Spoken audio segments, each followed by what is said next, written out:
Hey guys, I just wanted to welcome you back to the channel. I know it's been a hell of a long time since I've been on, but I wanted to express to all of you that really where I'm moving this channel is into a direction of trying to show you guys a little bit of me meets how to help you, because I spent so much time on this channel as the wounded warrior, expressing all of my problems, all of my issues.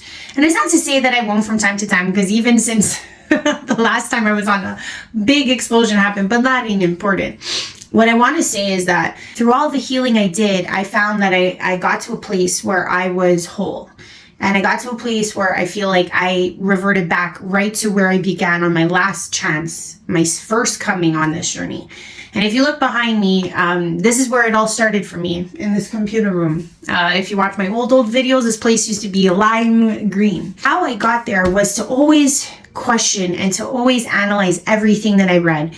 And as you can see, I'm a big reader, and probably a lot more than that. I've lost books. I have books downstairs, don't matter. It was always about contemplation. It was always about opening my mind to the ideas of what was being presented in front of me.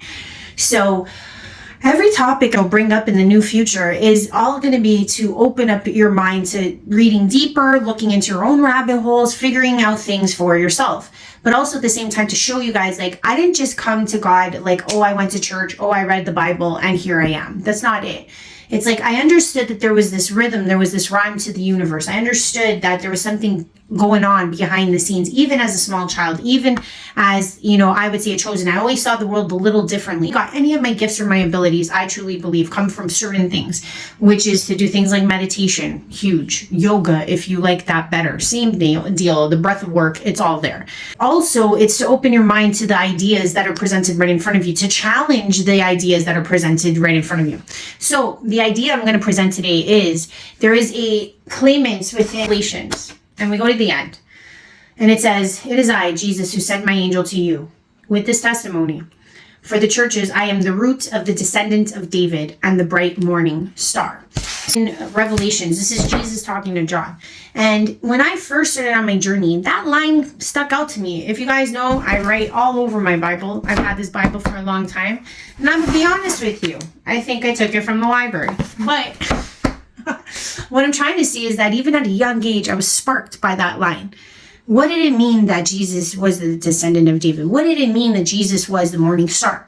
And a lot of us might look at that and go, what does that mean? A lot of people don't even realize that the morning star is also equated with what people would call Lucifer.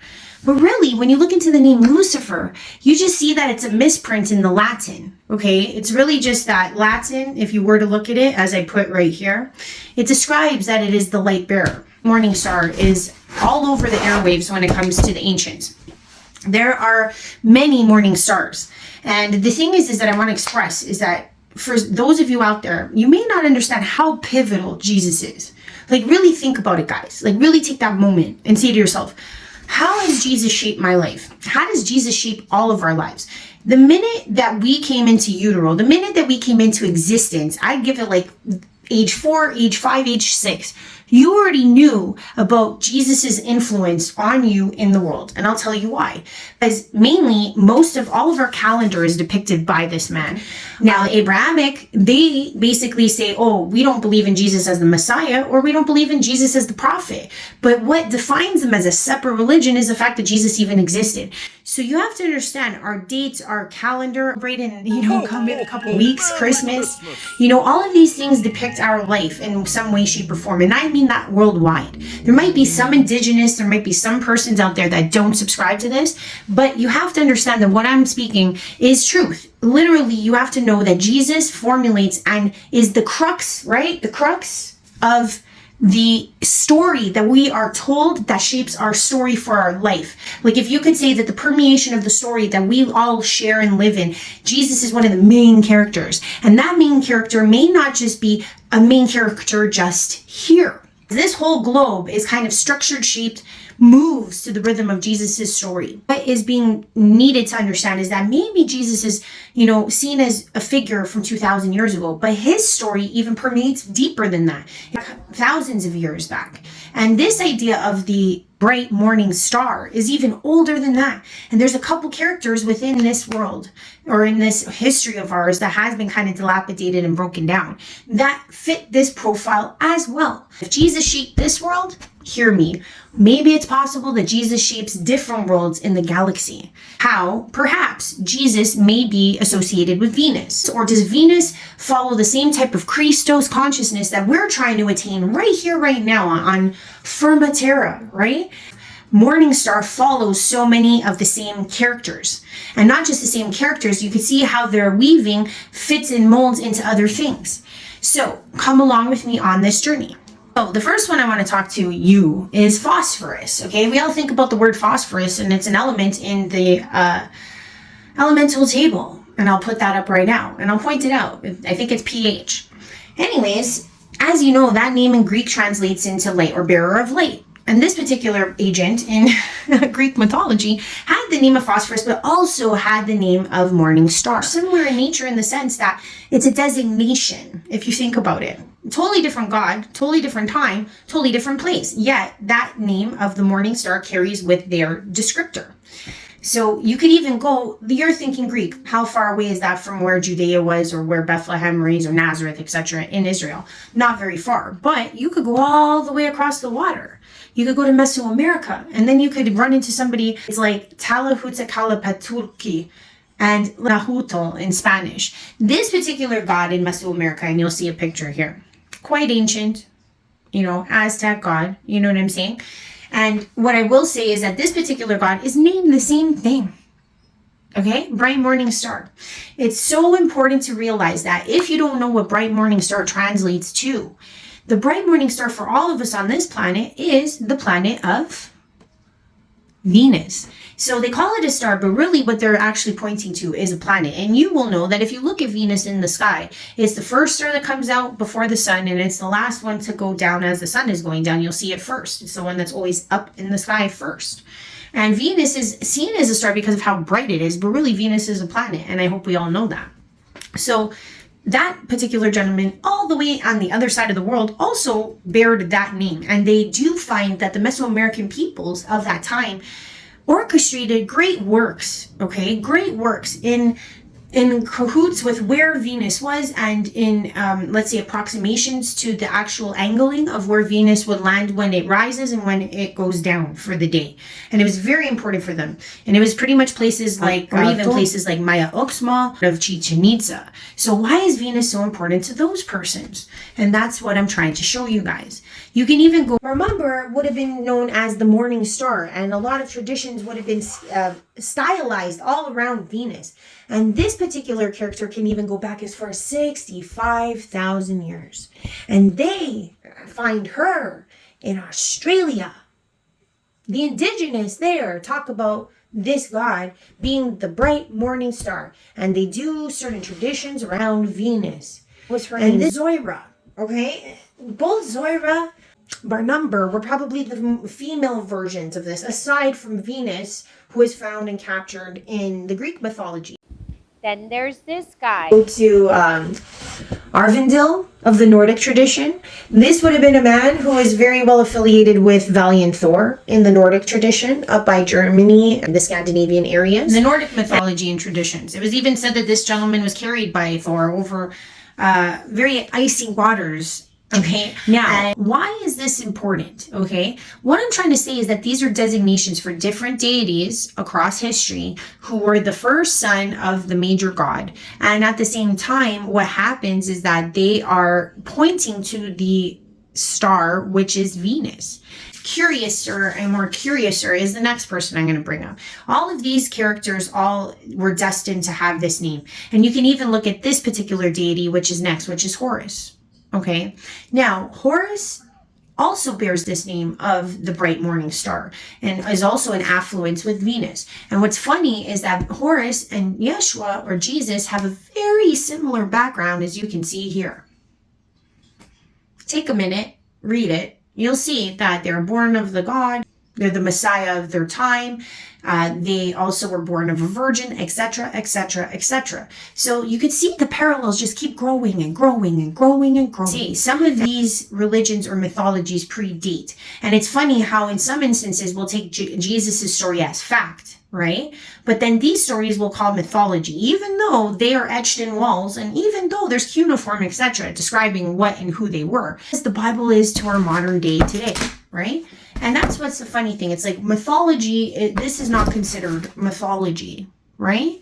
Because we have dates and names, etc., etc. Herodotus, there were so many different meticulous timekeepers of that age from both the Greek tradition and also the Israeli Jewish tradition and Roman tradition for that matter, because the Romans were captivating what's going on in Israel at that time. Yes, the Romans took very good statistics, but a lot of the stories are literally just as easy to put together in terms of time as the story of the Bible for Jesus. I mean, if you even look at one of the best storytellers of Greece, which was Homer, he would tell stories about even larger and older traditions like Atlantis. And now they're realizing that this person was correct because of what they're finding out today. So when we think that mythology and anthropology and ancient history don't have any place in what we should look at from day to day, the reason why I'm bringing this up is because this is how I opened my mind. This is how I started to realize like maybe there's more to the story than what we're presented. That's all it was. When people think that I'm all about the Bible, yes, I love the Bible. I think it's a beautiful book. I think it has so much knowledge and I think it's a great tool, but I think there's a lot of tools out there that we should dive into. That's how I started this whole journey. Now, the next thing I'm going to say is that what was going on during Jesus's time, right? And it was said that this gentleman was born at this specific time. Now, what's even more interesting is we know this also because of the lineage he carried, which was from the house of David. The house of David, if you run that back all the way back, goes to Adam, right? Now, Adam obviously was the first son of God, supposedly from that story, okay? But technically, they call Jesus the Son of Man, right?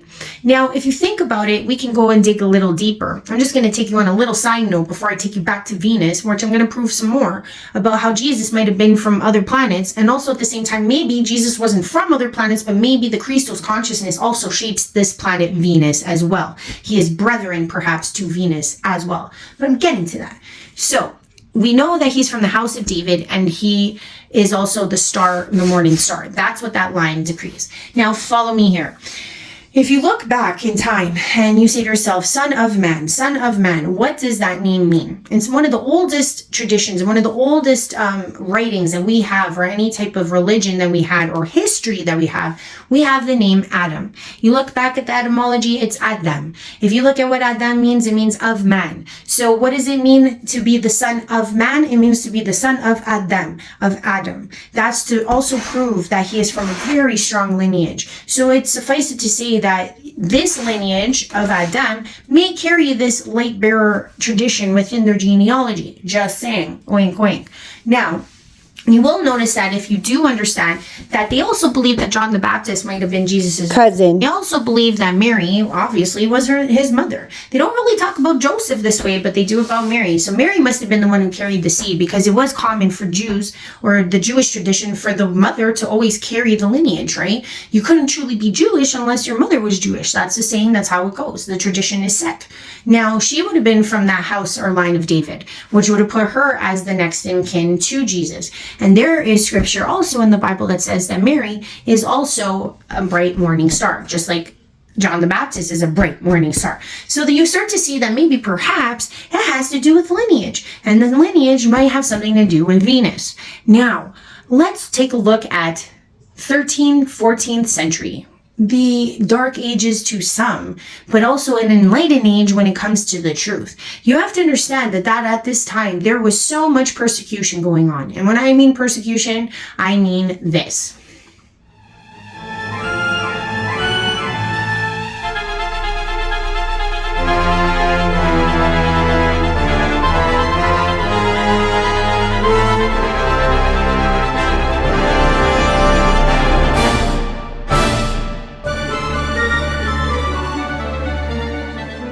Now, with all that being said, there were wonderful works coming out all across Europe because at the same time, there was a lot of people becoming more rich. And with more landlords and more prosperity comes more art, at least in this time. But what I will say is that this is what's truly interesting, is that those even being persecuted by the Catholic Church still managed to smuggle in a couple clues in their art as to where Jesus may come from.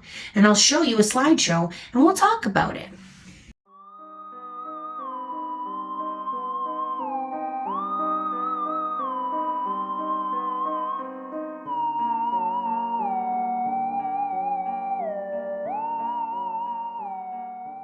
Okay, so you see these pictures and you got to understand, like, these people were being paid by very rich people to make these paintings. And at the same time, they were also under the guise of the Pope. So you have to understand that it was pretty deceptive and pretty tricky to get those things in without the person who paid them to make these beautiful murals and beautiful paintings come to life. And they plugged these things in and had to make them slightly inconspicuous, but they're not that inconspicuous because anyone can clearly see that there's UFOs in all of them. And who's at the forefront? Jesus and or Mary. Jesus and or Mary. How would it be known to them that this was occurring? Why would they make it a point to put it in the paintings in the first place if it wasn't true to them? It's kind of an odd thing. Here's a stage where they're not supposed to even have the metallurgic knowledge to even get craft off of the ground, let alone a car, let alone, what did they have? Maybe chariots, some horseback ridden equipment, but yet they put beings in the sky in this metal craft. How is that possible? Unless it was something that they were very well aware of. This must have been knowledge that they were very well aware of. They did not maybe see it, but they probably had their hands on some knowledge that is currently taken over by the Vatican. And I would say because, Constantine and Alexander the Great, these persons in that time must have raped every single beautiful library all across, North Africa, even to most of Europe. So any type of formulated text, because there were so many scribes and so many prophets, and there was so many scribes of God, all at that time that this lovely Bible mentions, but yet we don't ever see any of these scribes or these persons speaking or their works. They're all pretty much eliminated, or they're in the hands of the very high elite, sitting in libraries with dust on them to hide from the mainstream world. So the thing is that these paintings are a big clue as to the fact that even persons in that time knew of this connection to the galactic extraterrestrial world. And it's like, to nullify these facts, okay, is what I couldn't do. I could never do. And because I opened my mind to these possibilities, that I was still stuck in some small box. And it wasn't to say that some of us are still stuck in our small boxes, but if you're somebody who even reads the Bible, start to question what those things mean. Begin to understand that the words were not there to baffle you. The words were there to maybe clue you into something else. I said that that brother of valiant Thor, right, was considered one of these light bearers. Now, if he was brother too, he would have also been, Thor would have also been part of that lineage, correct? Maybe one in the lineage, maybe all in the lineage carry that device of saying that they are the Morningstar or affiliated with the Morningstar. But what I will say is that this particular fellow is very interesting because we have 1950s articles saying and stating that this individual was also a part of our modern day history. This valiant Thor character walked into the White House in 1957, March 16th, and he started professing to not only the president that was reigning, but the next one, because he stayed for an extended period of time. It was very well known, and as you can see in the article I put up, that he clearly stated that he was from Venus. And at the same time, I put up another article for you guys to see of another story that kind of got trampled on in that same time frame, of a woman who is claimed to have been from Venus as well, that was found in Brazil. I do speak Portuguese, so I read the article, and this is what it had to say.